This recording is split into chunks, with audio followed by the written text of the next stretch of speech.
always do the right thing. Be excellent. People notice. Think of how you notice. You go to Taco Bell, somebody gives you an extra napkin and some sauce. You notice. You want to go back to that person, because even at Taco Bell, excellence shows itself. Be excellent. Let excellence be your brand. Everybody talks about building a brand. I never even knew what that was. When people say, you're a brand, I would say, no, I'm just Oprah. What I recognize now is that my choice to, in every way, in every example, in every experience, to do the right thing and the excellent thing is what has created the brand. Years ago, I did an ad for Revlon for an ad they were doing called Unforgettable Women. And what I know is that when you are excellent, you become unforgettable. People remember you. You stand out. Regardless of what it is, you become an unforgettable woman. And that is what we all want. We want to be unforgettable and not forgettable. So doing the right thing, even when nobody knows you're doing the right thing, will always bring the right thing to you. I promise you that. Why? Because the third law of motion is always at work. For every action, there's an equal and opposite reaction. That is so true in all of our lives. That's what Newton said. Celia in The Color Purple said it. Everything you even try to do to me, already done to you. Everything you even try to do to me, already done to you. So you don't have to worry about revenge or getting back at somebody, making sure they pay. You just have to do the right thing, and the right thing will follow you even when people don't support it. I remember many times on my show. There are many shows y'all never saw. And the reason you didn't see them is because I got the last vote. And I remember 2010, my team, hardest working team in television, had done this interview with a woman who turns out she was a Sunday school teacher by day and a sex addict at night. And they were like, you won't believe it. We got her going out, and we got her with the men, and we get to show her, and she was willing to show us everything. I sat down with a woman for an interview that was taped. And during the process of the interview, I said, why are you doing this? And she said, oh, I want to help people. I want to tell my story and I want to help people. I said, do you have children? She says, yes, I have a 10-year-old son. I knew right then, this is never going to see the light of day. So we got off the air and I said to the lady, we are not going to air that show. And she said, why? My producer said, why? She knew she was being filmed. She knew what she was saying. She knows what I said, because her son will never get over it. Her son will never get over it. And it's not worth a rating point to me. Not worth a rating point to me to know that there's a 10-year-old boy who's destroyed because his mother went on the Oprah Winfrey show and told all her business. You do the right thing, even when other people think it may not be. And oftentimes, when you make a decision to do the right thing, immediately you're faced with doubt. Was that the right thing? Was that the right decision? I don't know. Was that the right thing? You always know it's the right thing, when in the end, there is peace. You are rewarded by peace. It was very difficult for me to figure out where my boundaries were, because I'd grown up poor and didn't have anything. So it's easy when you don't have anything and people ask you for money. And they say, I need $500. You say, I don't have it because I'm just trying to get my rent paid. it's harder when your multi-million-dollar salary is now in the paper and you get a lot of friends and cousins you didn't have before.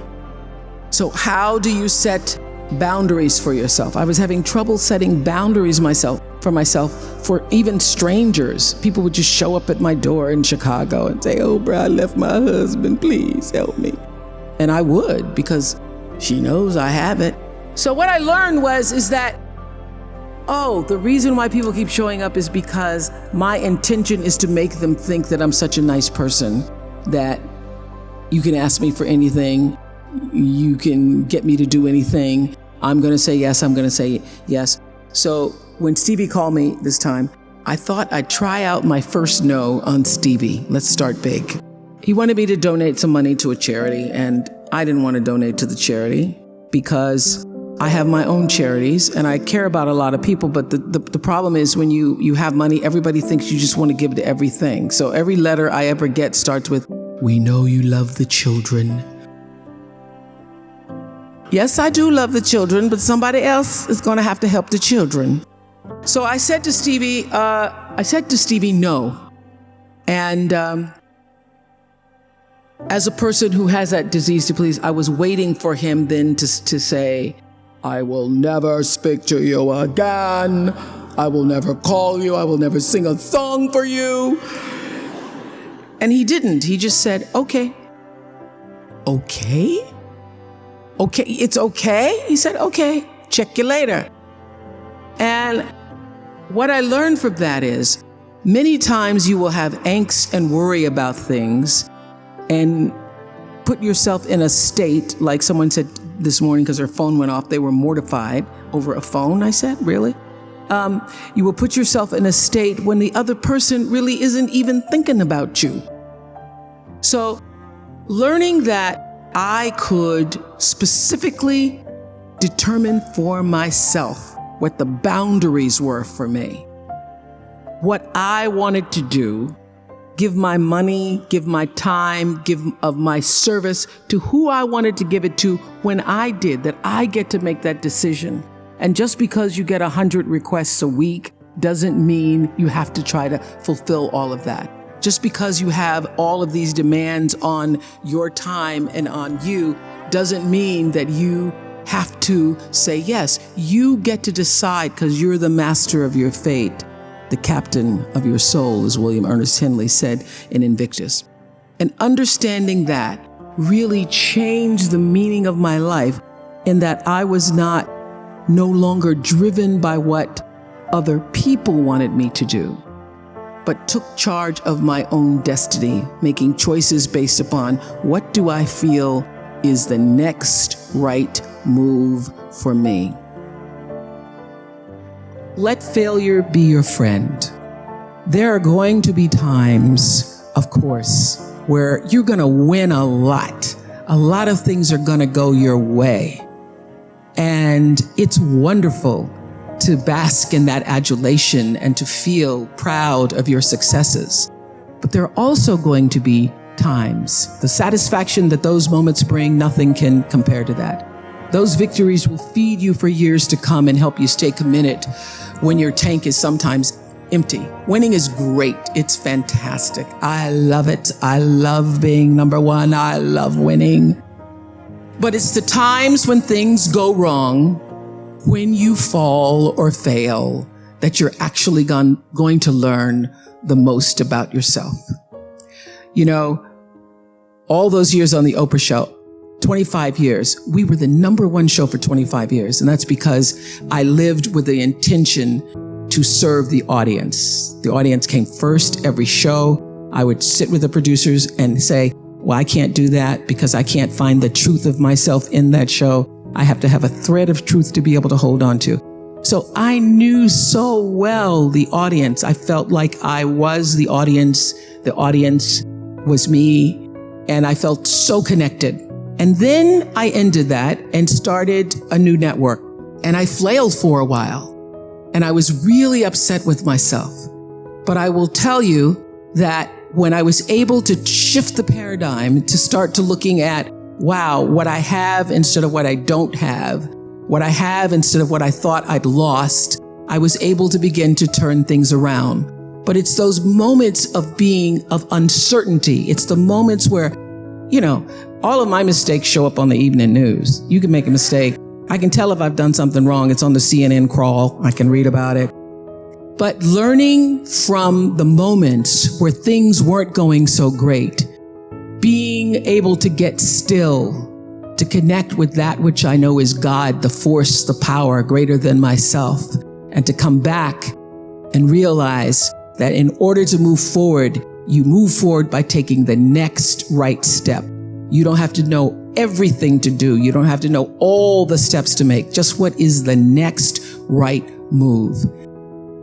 People don't always like you, and they're not always happy for you. And if you surround yourself with people who are not accustomed to your success, they become fearful. They become scared because you are reflecting back something to them that they don't recognize. Now, they're not going to say, I'm very fearful because you're reflecting back to me something I don't recognize. They're going to say, you know what they're going to say? They're going to say, who she thinks she is. Who she thinks she is. That only happens when you are around people who do not mean and want and aspire to the best for you. People who want the best for you want you to be your best. So my greatest advice to you is to surround yourself with people who are going to fill your cup until your cup runneth over. And to know that once your cup runneth over, you cannot spend your life with your gallon-size offerings, offering them to pint-sized people.